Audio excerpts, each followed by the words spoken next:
So, nakapangita sila pag-o nga pamaagi, wherein mas daghan pa ang makasud sa Canada and mahimong immigrants. Do you know what it is?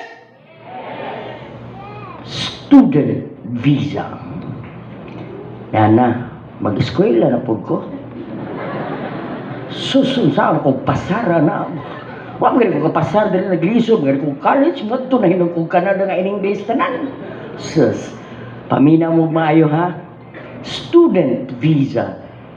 Ang uban mo ingon, Boss Bernie, di man diploma akong pangita, trabaho man ang ako para sa akong pamilya. Di ba?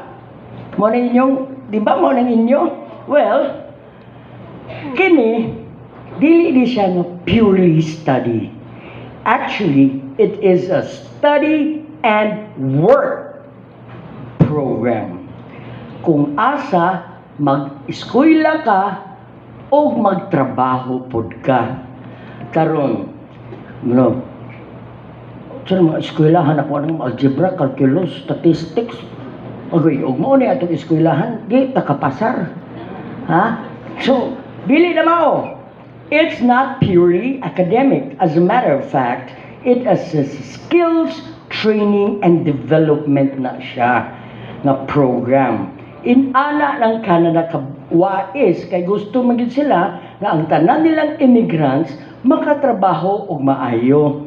So, ang eskwela sa usa ka semana, duha ra ka adlaw.